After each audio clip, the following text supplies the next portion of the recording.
Voy a empezar hablando un poco acerca del tema de la corrupción. ¿Cuál es la percepción de la corrupción a nivel mundial?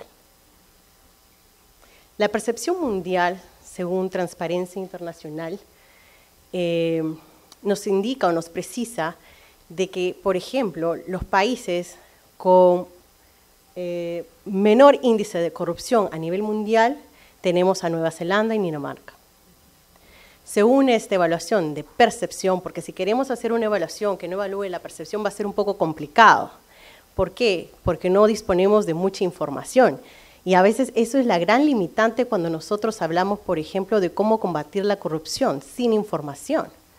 Normalmente cuando logramos descubrir algún punto flaco dentro de nuestro proceso, se descubre debido a alguna fuga de información, debido a que no tenemos nuestros sistemas con propiamente, medidas de seguridad que eviten la fuga de información. Y también tenemos el factor humano, que es muy importante. ¿Dónde está la ética de la persona?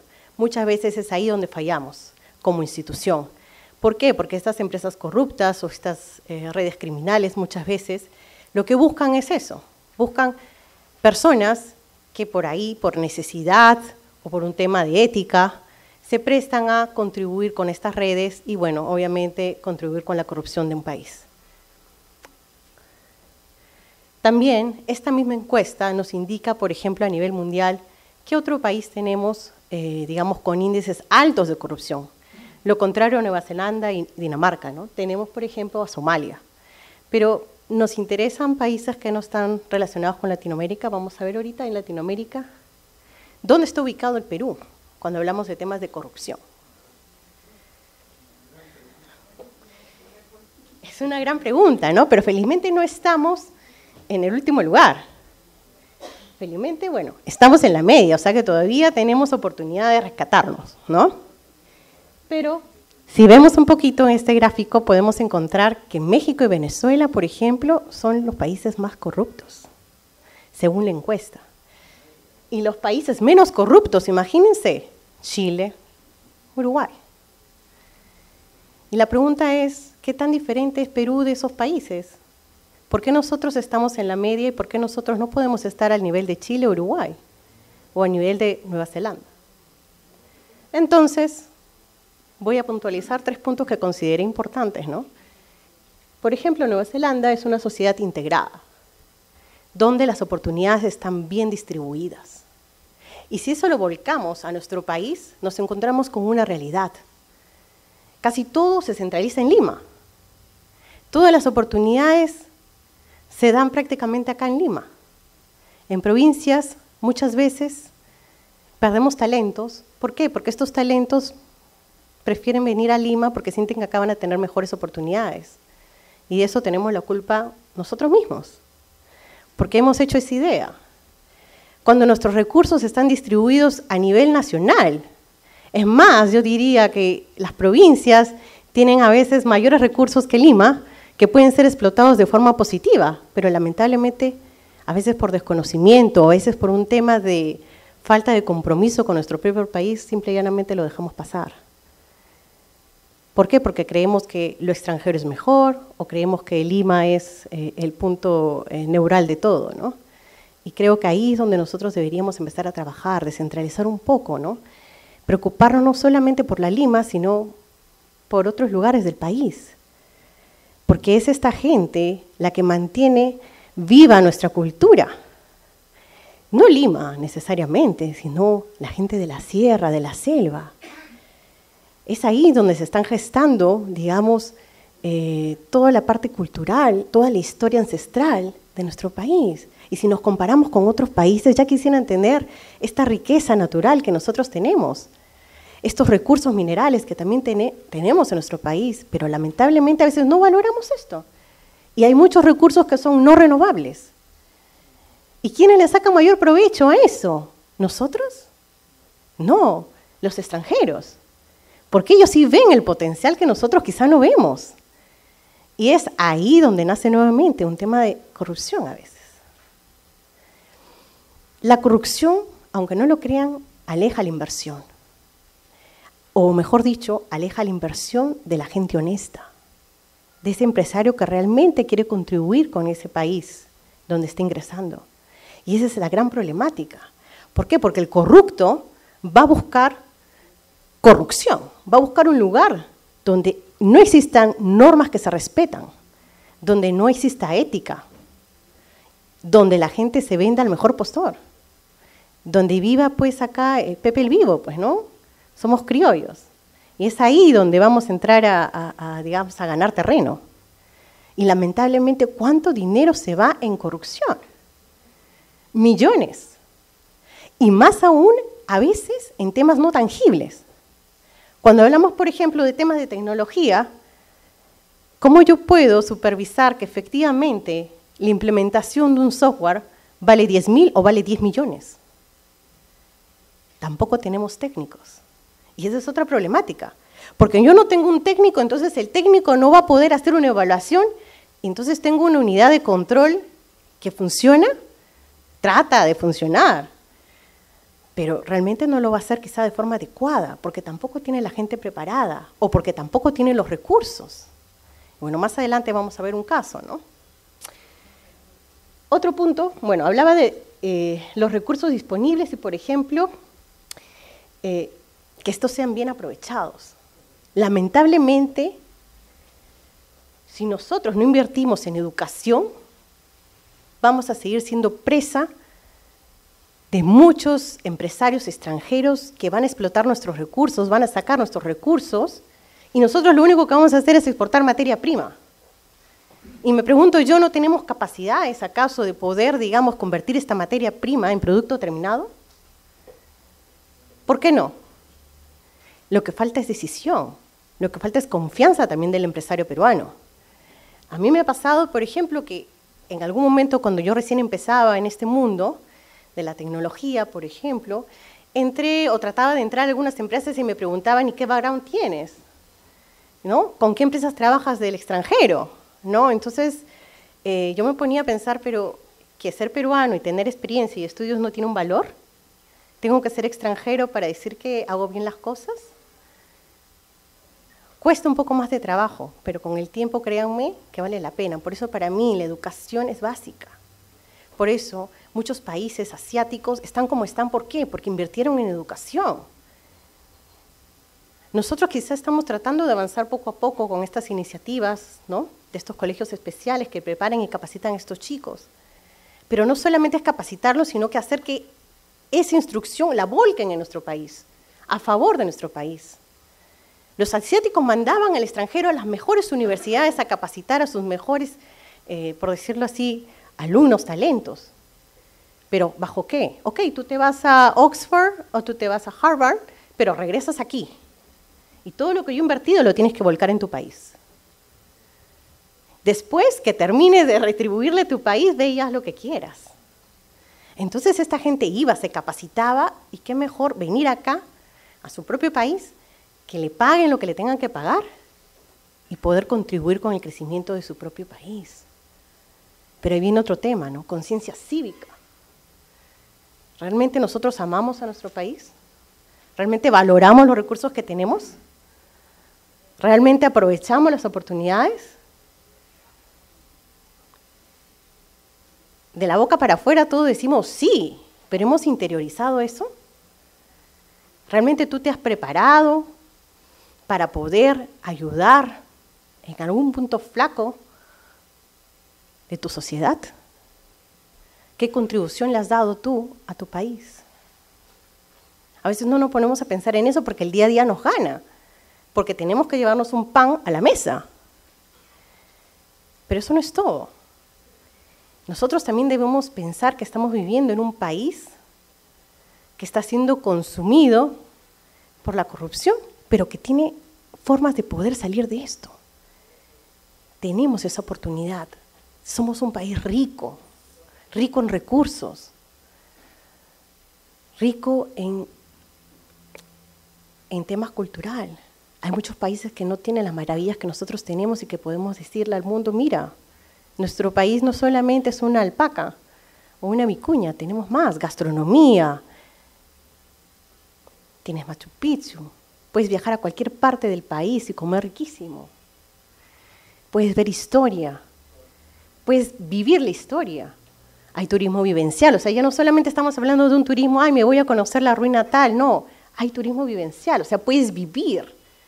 Y eso no lo valoramos nosotros, pero sí viene el extranjero y se manda a vivir ahí, porque él quiere conocer, quiere convivir con la naturaleza, con esas costumbres ancestrales. Entonces se viene la pregunta nuevamente, ¿y nosotros que somos peruanos, dónde estamos?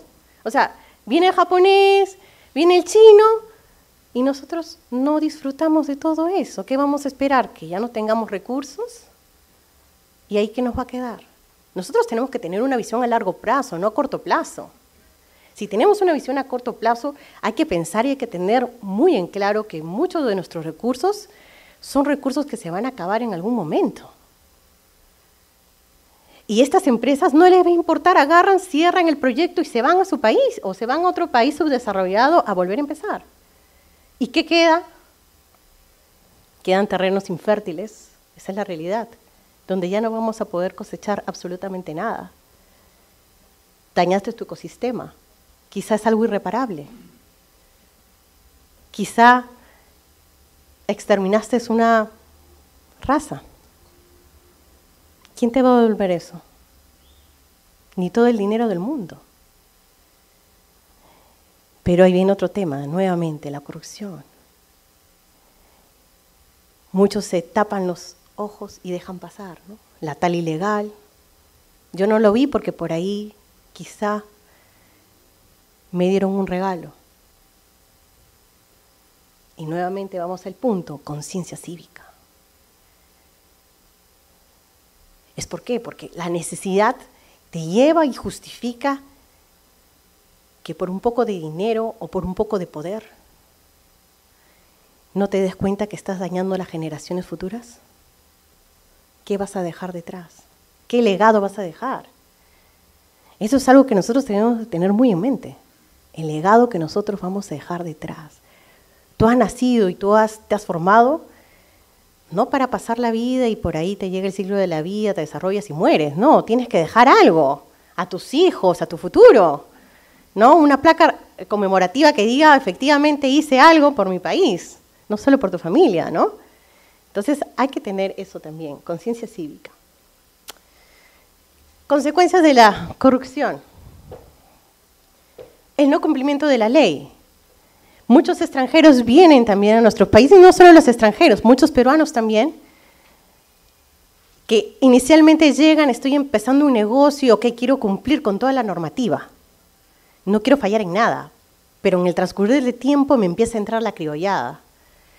Y digo, pero si fulanito de tal lo hace y con eso se ahorra tanto, o que fulanito tiene esta conexión, le paga tanto y con eso yo me ahorro tal trámite. Corrupción. Corrupción. Y a veces uno se presta a eso indirectamente. Entonces, si tú mismo no tienes esa conciencia y no te das cuenta que estás contribuyendo con eso, exiges que otros lo hagan, pero tú estás siendo parte de esa misma rama. Entonces hay que cortar eso de raíz. Y todo parte a veces desde casa. Tus hijos ven todo lo que tú haces. Y cosas que puedes tú pensar que pasan desapercibidas, las terminan tomando en consideración en su vida. Con su propia familia, con sus propios amigos, en los negocios. Y esto que genera también una mala reputación, genera un retardo en el crecimiento económico. Claro, si yo veo que voy a entrar a un país donde por todo lado tendría yo que pagar algún regalito o algún recado para que me faciliten algo, o por ahí gané una licitación transparentemente y se aparece alguien y me dice, oye, ok, ¿quieres que te pague? Entonces tienes que acceder a algo. ¿O quieres que salga el tema más rápido? Ya sabes cómo es. No lo voy a decir que en todos lados es así, pero quizá en algunos sí. Es una realidad, lamentablemente. ¿Y qué hacemos nosotros para contrarrestar esto? No solamente son iniciativas, sino son acciones concretas. Porque finalmente la acción es lo que vale. Yo puedo tener ganas de hacer miles de cosas, o buenas iniciativas, o buenas intenciones, pero va a quedar en eso si es que no le pongo acción. debilita obviamente esto los valores de la sociedad. Porque como les digo, cualquier acto que es un acto, digamos, inapropiado, que se presta a un tema de corrupción, a veces lo vemos ya de forma normal, ¿no? Hasta el simple hecho de pasarte una cola, que parece algo sencillo, normal, en otros países no se da. Te pasas la luz, en otros países tampoco se da. Y a veces uno que viaja a otros países se extraña, ¿no? Y dice, oye, pero ¿cómo respetan todos, no? Pero es que así tiene que ser, ¿no? Pero ¿qué pasa? Que uno se acostumbra a lo habitual. Entonces ahí viene el tema nuevamente, ¿no? Tenemos que hacer un cambio. Si no hacemos ese cambio, efectivamente vamos a seguir en esa misma rueda. Y no solo nosotros, sino todos los que nos siguen van a copiar el mismo modelo. Y finalmente, obviamente, nosotros nos quejamos de un tema de inseguridad, pero es que, digamos, la corrupción pulula en ambientes no claros. ¿Y eso se presta a qué? La corrupción se presta a muchas otras cosas, porque encubre muchos temas como terrorismo, encubre temas de narcotráfico, de trata de personas, la inseguridad misma que esto genera. Nos quejamos de algo, pero hemos sido quizá partícipes de eso. Entonces debemos tomar un poco más de conciencia para poder generar un cambio real. Entonces nuevamente digo, ¿no? Ok, iniciativas, pero vamos a la acción. No dejemos que sea solamente una iniciativa. Actualmente el gobierno busca promover un tema de cero corrupción, o al menos es lo que pretende, ¿no? Muchas instituciones también empiezan a volcar sus esfuerzos en poder acceder a la información para poder fiscalizar, ¿no? Dicen, yo necesito acceder a información. O sea, no he podido hacer mi trabajo de fiscalización porque no contaba con esa información, o porque esa información llegó de forma tardía, entonces ya para mí es irrisoria, ya no sirve.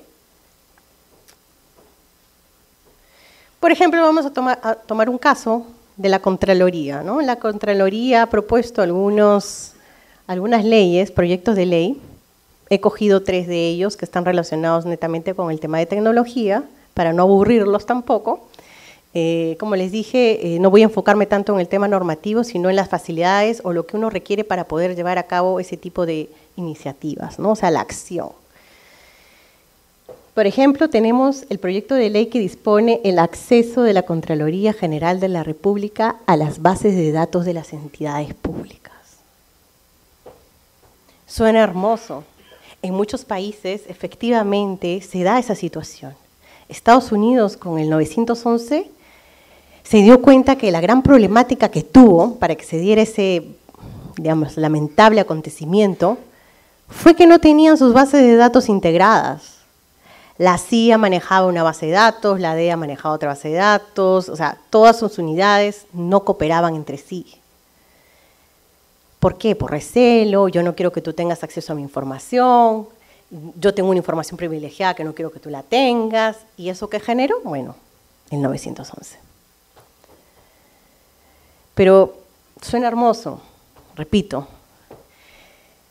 pero no solamente es acceder a una información, no solamente tener acceso a millones de datos, sino saber gestionarlos. ¿Qué hago con toda esa información, por Dios? ¿Qué te vas a hacer tú con accediendo a 1000 bases de datos a la vez? Y si tú quieres cruzar 10 bases de datos siquiera manualmente, porque no tienes una tecnología que te apoye, ¿cuánto tiempo te va a demandar? Siquiera 2. ¿Meses? ¿Semanas? ¿Años? Quizá hasta el fin de tus días. Gracias a Dios, la tecnología avanza y ahora existe tecnología que te permite, que te ayuda a poder, digamos, hacer ese trabajo de forma automatizada.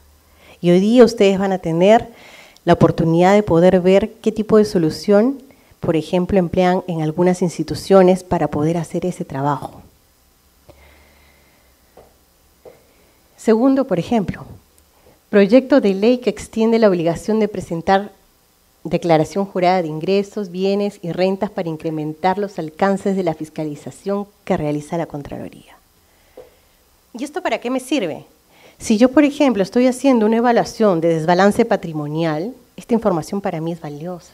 ¿Qué significa desbalance patrimonial? Háblame en español, me van a decir. Bueno, es sencillo. Yo gano 500 soles.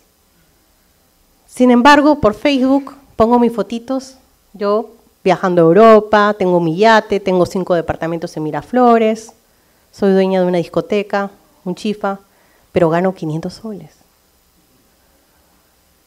Entonces, ¿qué pasó? ¿Tengo una vida de lujos con 500 soles? A eso se le llama desbalance patrimonial. ¿Qué quiere decir? Que tú estás viviendo más allá de lo que generas, de tu realidad, efectivamente. Entonces es ahí donde también uno tiene que tirar ojo, ¿no? Y decir qué está pasando aquí. Pero me puedo dar cuenta a nivel nacional cuánta gente, digamos, está en esa misma situación. Difícil. Entonces, ¿qué hago? Evalúo casitos así, ¿no? Que me saltan, que me avisan, que me informan, o por ahí figuretis, ¿no?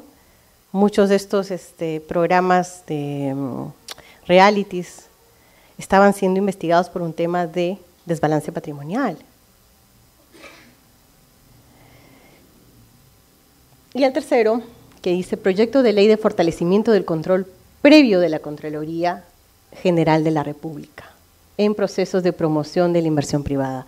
Obviamente, si nosotros actuamos de forma correctiva, ya se perdió, ya se invirtió, ya fue. Nosotros tenemos que actuar de forma preventiva. La pregunta es, ¿cómo voy a actuar de forma preventiva si no dispongo de la información en el tiempo en que lo necesito? Si reventó el tema y de pronto, porque reventó, porque salió en la televisión, porque pusieron la foto en el periódico, tengo que buscar la información como sea y armar un caso, pero de forma correctiva, porque el hecho ya se dio.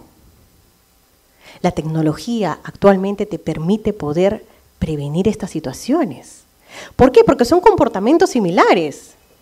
Decir, así en cristiano, una persona gana 500 y vive como millonario, ingresas ese patrón de comportamiento, si lo quieres ver así, a un sistema y el sistema, contra todas las fuentes de información a las que esté conectadas, te va a decir qué personas tienen ese mismo comportamiento. Si, por ejemplo, hiciera una evaluación tipo tributaria, ¿no? Entonces, hay mecanismos. Lo que falta a veces es también confiar en esta parte de tecnología. Muchas veces las unidades de análisis tienen mucha desconfianza en la tecnología. Uno, ¿por qué? Porque la tecnología piensan va a reemplazar mi trabajo. Ok, si implemento esto me toma 2 semanas y ¿ahora qué hago? Si con un clic sale, ¿me va a dejar sin trabajo? No, porque hay algo que la tecnología nunca va a reemplazar y es tu criterio. Es tu criterio y eso no lo va a reemplazar nadie.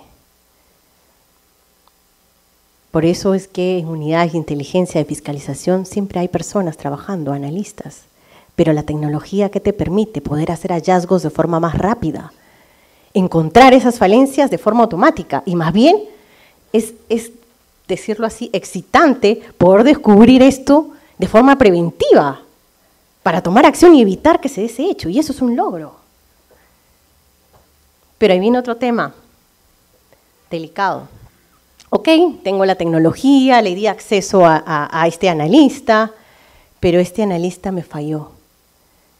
Brasil, por ejemplo, ¿no? Brasil tenía totalmente automatizados sus sistemas integrados. Utilizaban tecnología de punta y miren, toda esa red de corrupción. ¿La falla fue a nivel de tecnología? No, fue humana. Humana. ¿Por dónde se rompió la soga, la pita? Lo que pasa es que cuando uno crea una unidad de análisis, de control interno, tú tienes que cerciorarte que la gente que está trabajando ahí también sea fiscalizada y supervisada. Es decir, tú tienes que tener un supervisor del supervisor, porque no te puedes confiar en que esa persona siempre va a estar derecha, Puede ser que en algún momento, como les digo, el ser humano a veces es débil, tiene una necesidad, digamos, forzosa, y él dice, necesito este dinero, viene un narcotraficante, te dice, te doy $100.000, solo me das esta información y se acabó el asunto. Pero esa persona ya contribuyó. Ya contribuyó. Y ahí vuelvo a repetir el tema de conciencia cívica. Pero también una realidad es, yo tengo necesidades, tengo que alimentarme, tengo una familia, quizá tengo enfermedades y tengo que atenderme. ¿Qué hago si no tengo dinero? Pero ¿cómo nosotros podemos valorar si realmente no existe una cultura de equidad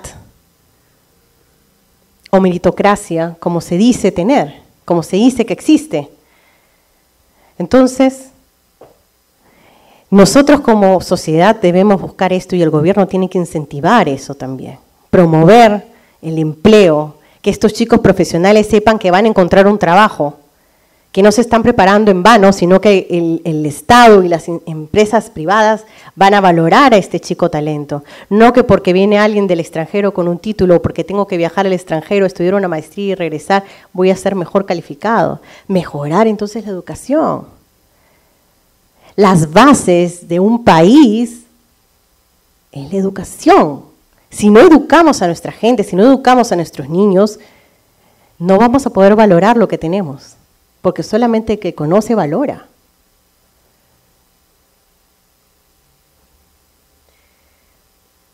Entonces, tomando el proyecto de ley que habla sobre el acceso a las fuentes de información, ¿qué hacer?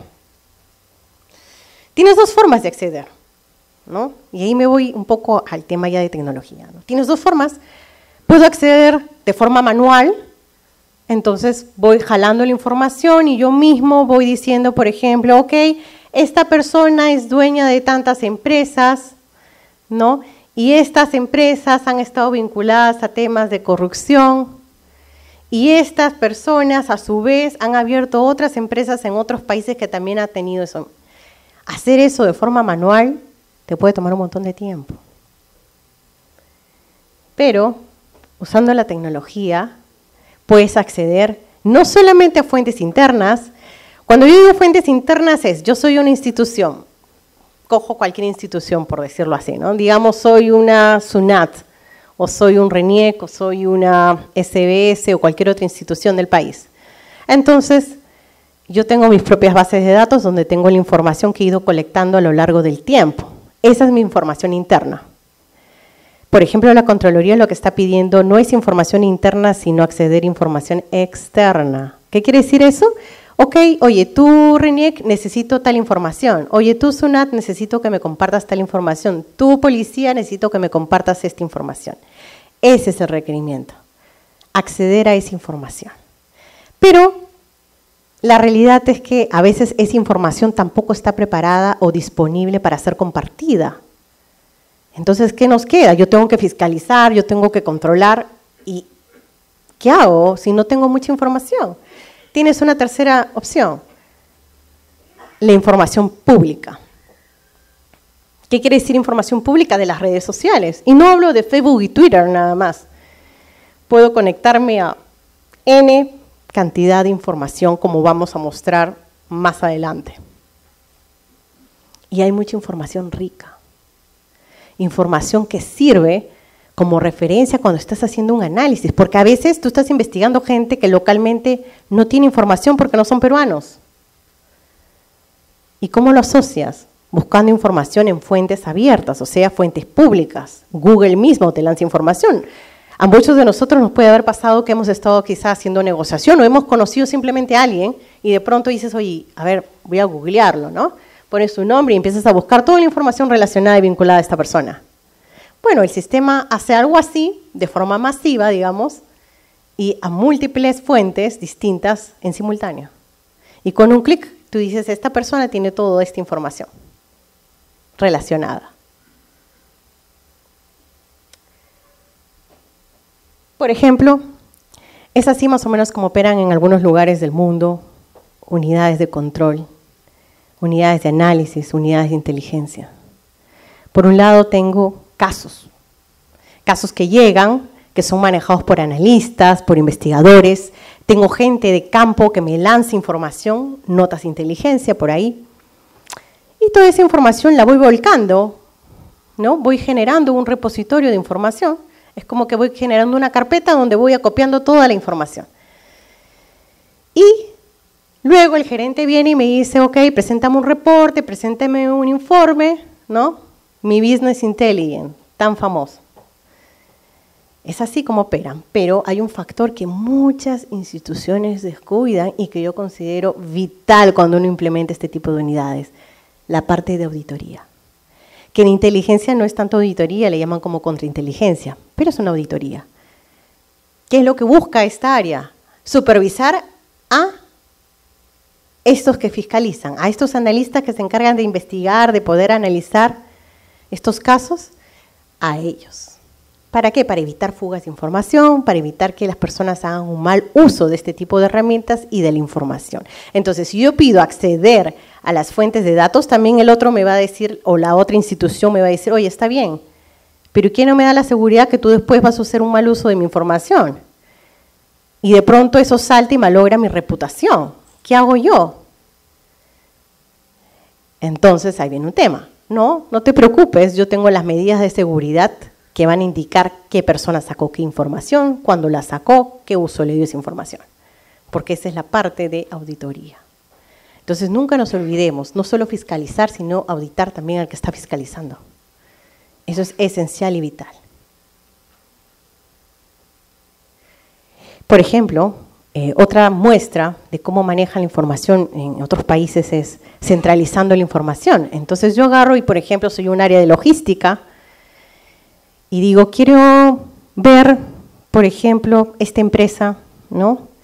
¿Qué antecedentes tiene? Ingreso el nombre de la empresa y automáticamente el sistema empieza a leer todas las fuentes de información y dice, oye, esta empresa ha sido multada en tales lugares, o no, o se le ha ejecutado el contrato en tales obras, o te dice, sabes que estos representantes de aquí, por si acaso, también están postulando en otras instituciones, o sabes que este representante ha postulado a esta misma institución usando estas empresas. Entonces yo como área de logística puedo prevenir hechos de corrupción porque tengo la información disponible. Entonces, ¿pero qué pasa? Que también es una realidad. No a muchas instituciones le va a convenir implementar herramientas de este tipo. Porque si yo voy a poder prevenir la corrupción y voy a poder adelantarme y saber si esta empresa puede tener indicios de, digamos, de no manejos muy limpios, entonces definitivamente no me va a convenir implementar una herramienta de estas, ¿no? Entonces tiene que haber también esa iniciativa. Hay instituciones que inclusive adquieren soluciones, de verdad, mega soluciones, pero las dejan morir, porque no les conviene que funcione. Entonces tiene que haber también un interés por querer efectivamente hacer esos cambios. Pues, como les digo, vincular la información, ¿no? Puedo yo decir, por ejemplo, oye, esta persona de aquí,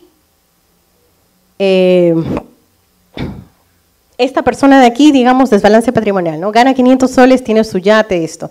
Pero él tiene a su vez una enamorada, y la enamorada gana nada, o sea, ni siquiera trabaja.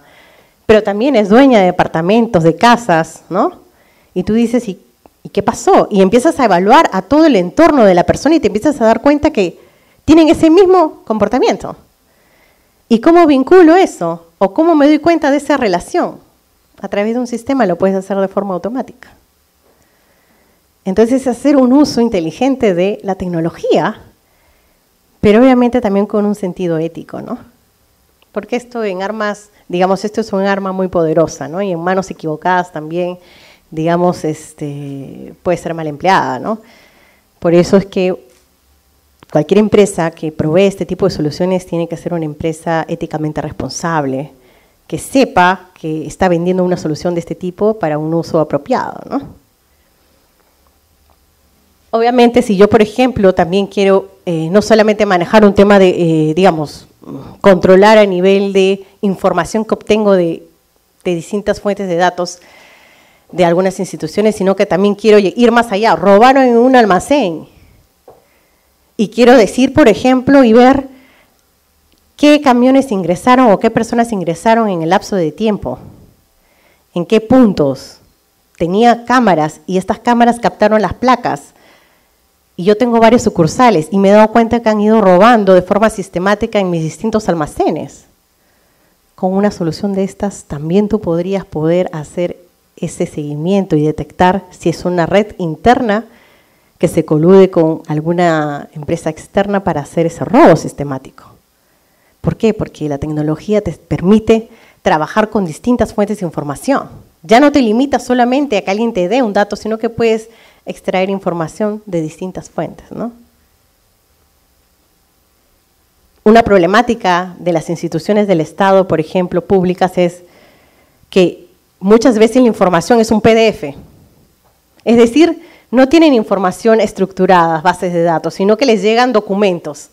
Yo tengo un PDF y a veces el PDF es tipo foto, o sea, ni siquiera puedo marcar las letritas, ¿no? ¿Y cómo hago para, digamos, tengo un PDF que sé que tiene contenido importante, pero tiene 1000 hojas? Y yo me voy a tener que, digamos, poner a leer las 1000 hojas para ver dónde se encuentra fulanito de tal o si lo mencionan dentro de ese documento de 1000 hojas. Pero con herramientas de este tipo, eso se hace de forma automática. E inclusive, no solo vinculas un documento, puedes vincular N cantidad de documentos a la vez. Entonces facilita bastante la labor del que va a fiscalizar, ¿no? Pero como les digo, también hay un tema ético, ¿no?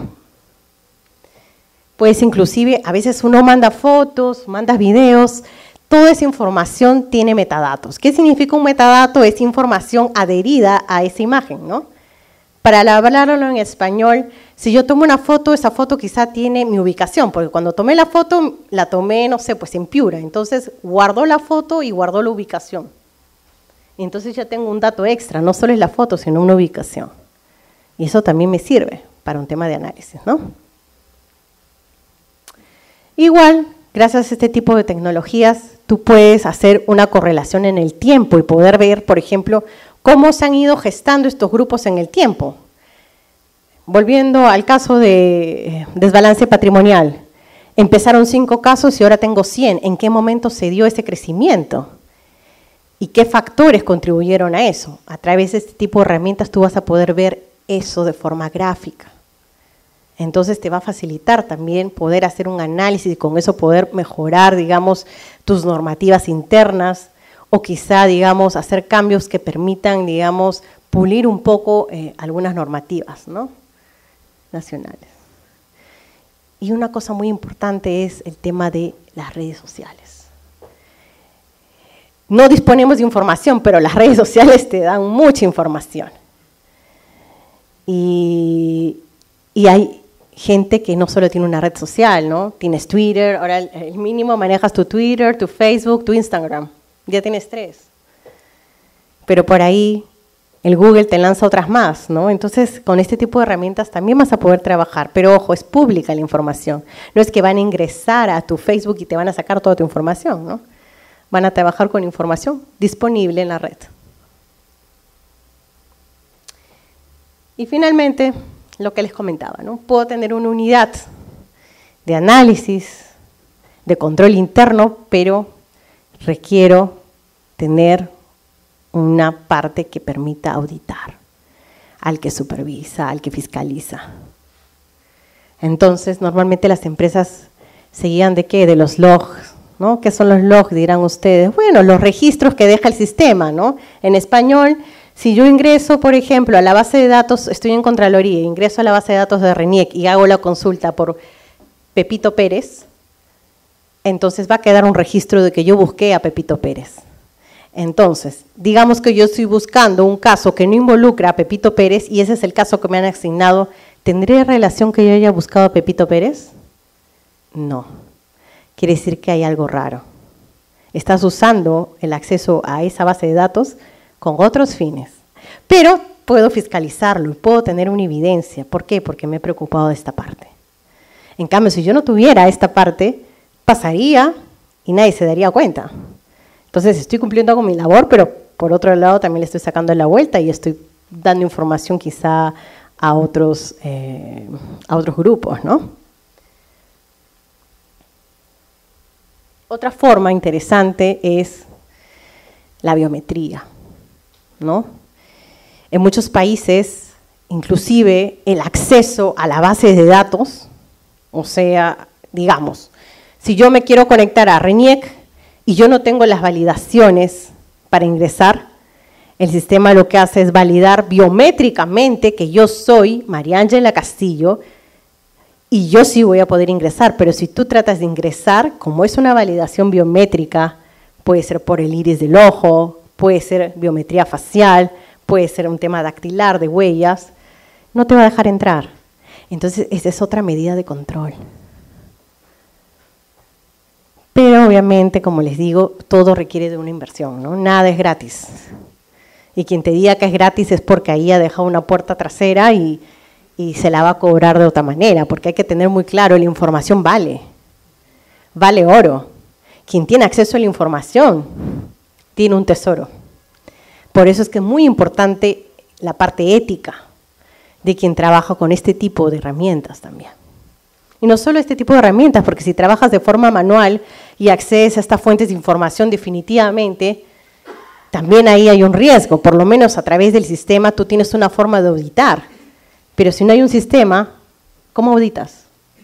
Vas a tener que poner cámaras, vas a tener que grabar todo lo que hacen, ¿y qué? ¿Te vas a poner a mirar 24 horas de grabación para ver si hicieron bien o no su trabajo? Un poco complicado, ¿no? ¿Para qué te vas a complicar con eso si existe ya tecnología que te permite poder trabajar? Y finalmente, antes de pasar a hacer una demostración con una de las herramientas para que ustedes vean en vivo y en directo cómo funcionan este tipo de software, quiero cerrar diciendo, ¿no? Para lograr la eficiencia, nosotros tenemos que tomar en consideración varios puntos. Ahí menciono algunos de ellos.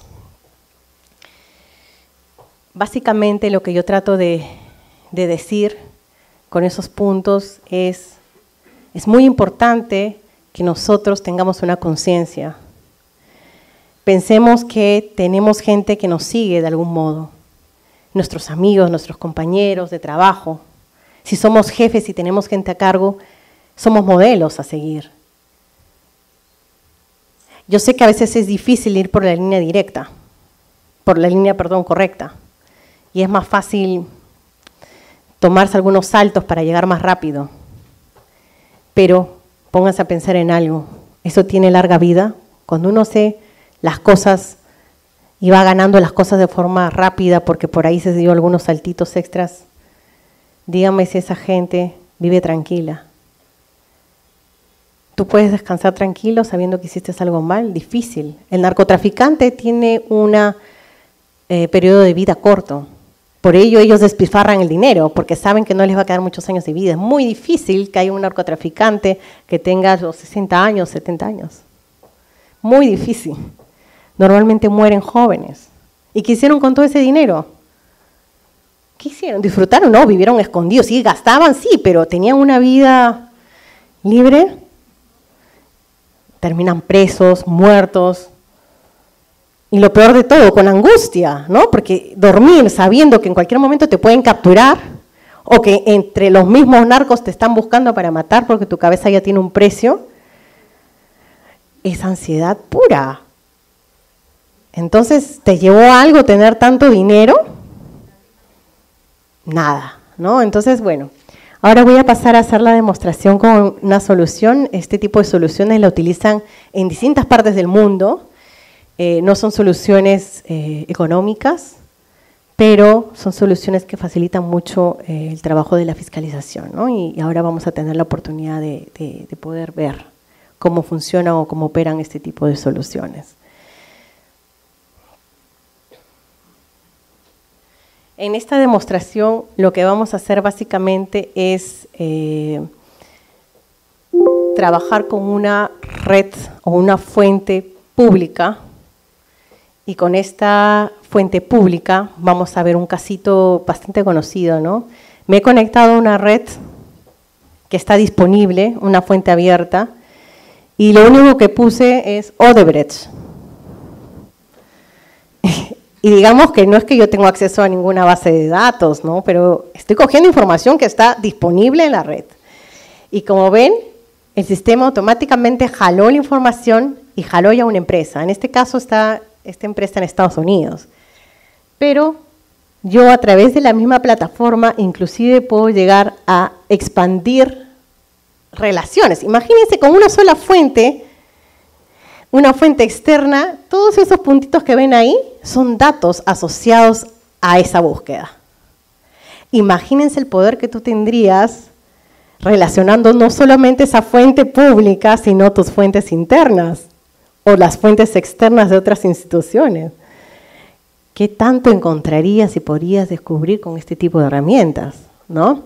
Entonces, de forma organizada te va a mostrar cómo vincula la información e inclusive si, por ejemplo, trabajamos con o encuentra el sistema en estas redes públicas archivos PDFs, por ejemplo, como vas a ver a continuación, si se dan cuenta, el archivo PDF ya está marcado en algunas partes con color. ¿Qué significa eso? Que el sistema automáticamente ha encontrado información que dentro de esa red social hay otra información relacionada a eso. Es decir, por ejemplo, yo como ingeniera puedo tener mi título de ingeniero que está publicado en una página, ¿ok? Entonces el sistema se conecta a esa página y puede decirme, ok, sale ahí, María Ángela tiene su título de ingeniero, pero aparte María Ángela también es graduada de la Universidad de Lima, María Ángela también es graduada de un diplomado en la UPC, etcétera, etcétera, etcétera. ¿Por qué? Porque el sistema lo que va a leer es toda la información que esté vinculada a María Ángela. Entonces yo pongo Odebrecht, por ejemplo, en este caso, jaló información que está disponible en la red social.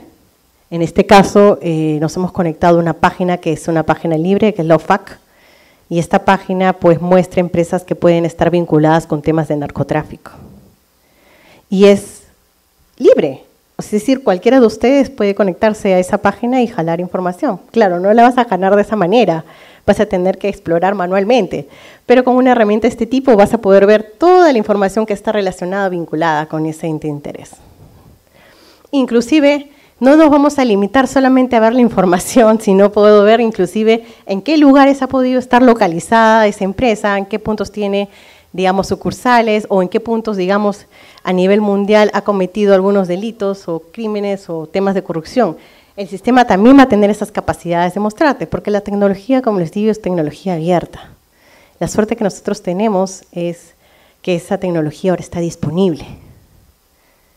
Lo que falta nomás es que muchas instituciones efectivamente quieran poner de su parte para trabajar con ese tipo de tecnología y poder sacarle adelante, digamos, estas iniciativas que son iniciativas muy buenas, pero que sin las herramientas correctas, por más que tengas disponible, como les digo, 1000 fuentes de información, ¿qué te vas a hacer con toda esa información y no tener la tecnología para poder gestionarla y analizarla? Manualmente te va a tomar mucho tiempo. Entonces la idea es que ustedes puedan, digamos, a través de la tecnología, facilitar su trabajo de cierto modo para dedicarse no más a un tema operativo, sino a un tema estratégico, para realmente hacer una prevención. Acá el tema no es correctivo, sino es preventivo. Y es ahí donde nosotros debemos hacer énfasis, ¿no? Entonces, bueno, quiero cerrar dejándoles la reflexión de que todos somos peruanos, y en realidad, si queremos contribuir con el crecimiento y el desarrollo de nuestro país, debemos empezar por tener una conciencia cívica, amor a nuestro país, amor a nosotros mismos y pensar qué legado queremos dejar. Cuando tú te pones a pensar en eso, en qué legado quieres dejar, créanme que tus acciones van a estar marcadas hacia el éxito. Y no al corto plazo, sino a largo plazo. Y vas a dejar marca. ¿Por qué? Porque los líderes, a diferencia de los jefes, a los líderes se les sigue por convicción y a los jefes por obligación. Entonces ustedes tienen que definir qué quieren ser, líderes o jefes. Líderes, ¿no? Entonces si queremos ser líderes tenemos que empezar a preocuparnos nosotros por prepararnos y por también crear un ambiente, si somos jefes, digamos, que contribuyan al desarrollo de nuestra gente para poder contribuir a nuestro bienestar familiar y también a nuestra sociedad. Muchas gracias. Trabajando para ti. Todos somos Congreso.